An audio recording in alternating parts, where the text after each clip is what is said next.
I'm Christopher Zweig, and today on CJ at the Movies, I bring you the best of the best of the best movies of 2022.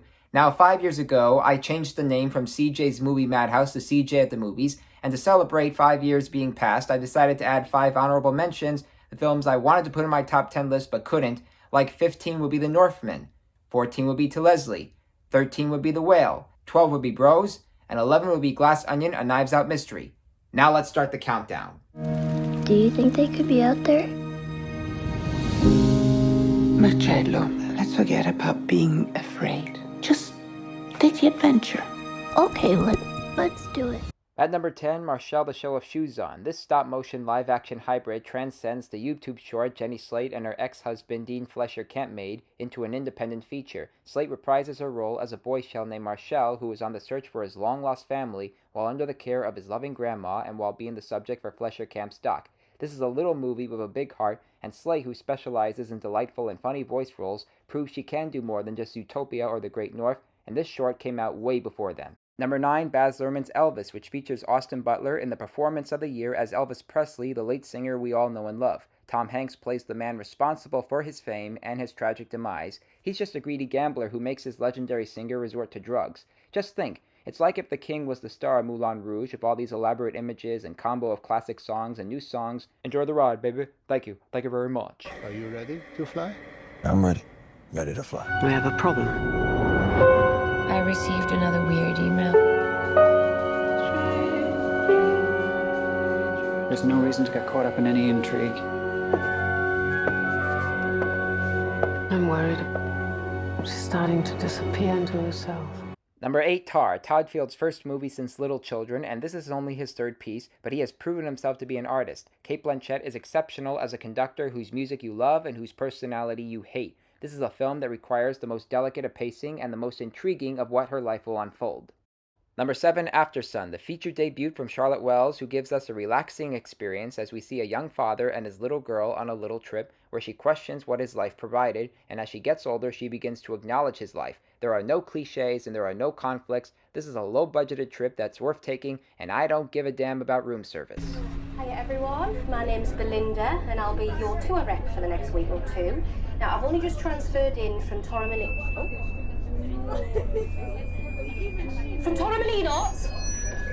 Now we've got 7 My stops name's tonight, so Belinda. just bear with us, alright? And I've just come in from Torremolinos. And now let's get in on the action. Number 6, Top Gun Maverick. When I wrote about this long-awaited sequel last May, I said it would make fans feel like $1 million, and I was right. Not just because it became the highest-grossing movie of the year, well, at least until Avatar: The Way of Water makes more money, but because of how it brings Tom Cruise back in his own territory as Maverick, and how he's able to train the new generation of recruits. And his scene with the ill Val Kilmer as Iceman, who shares the same condition as him, is beyond poignant, and those are effects and archival recordings you're hearing. The Navy needs Maverick. The kid needs Maverick. That's why I fought for you. That's why you're still here.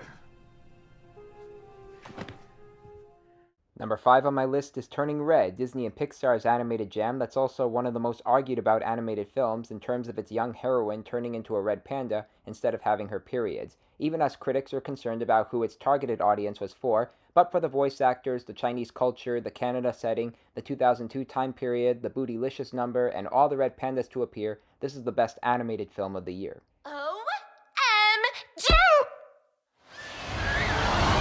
Gosh, maybe one day Turning Red will be the name of a documentary of Will Smith at the Oscars. Oh, come on. We kid the rich and powerful because we love them. Moving on. Number 4 is Jordan Peele's Nope, which didn't get the kind of love it deserved at the Golden Globes so far, but was still the best horror film I saw this year. Peele reunites with his Get Out escapee Daniel Kaluuya and joins forces with Keke Palmer to dodge a hungry UFO, which only kills you if you look at it. And since this thing cuts off power, you better wish these guys luck in getting pictures and videos of it. Yeah, nah.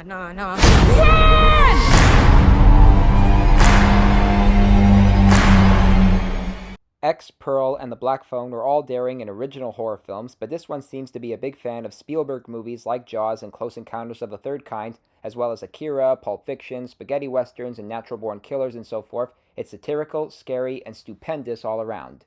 Number 3 to celebrate my Irish roots is Martin McDonagh's The Banshees of Inisherin, which reunites with his In Bruges stars Colin Farrell and Brendan Gleeson in the story of a good friendship gone toxic. Gleeson calls it off with Farrell for just being so dull. He's an old man who wants to find meaning in his life, but Farrell can't take a hint and the old-timer begins to lose his mind. And if you don't stop bothering me, I have a set of shears at home, and each time you bother me from this day on, I'll take those shears and I'll take one of my fingers off with them, and I'll give that finger to you until I have no fingers left. Does this make things clearer to you? Not really, no. Starting from now. If you missed it in theaters, it's just been released on Blu-ray and online. I mean, come on, people. This movie is funny, sad, strange, and powerful in every way possible. McDonagh specializes in these kinds of comedies, and seeing it at the Chicago Film Festival gave me more entertainment value than Black Adam did, and I saw it the week it came out. In this family, it's the scientists versus the artists. Sammy's on my team, takes after me. After saying Nope was inspired by his work, number 2 is Steven Spielberg's The Fabelmans. This is his love letter to his childhood and to his family, and he refuses to condescend anyone. It loves his humble beginnings when he learned how to become a filmmaker, and he uses a fake name like Sam Fabelman to represent him. Gabriel LaBelle is exceptional as the boy, and equally amazing work also comes from Michelle Williams and Paul Dano as his parents. It's a movie that loves movies. I don't know what to do anymore. You do what your heart says you have to. And my favorite film of the year is a multiverse movie. No, not Doctor Strange in the Multiverse of Madness, although I did like that too.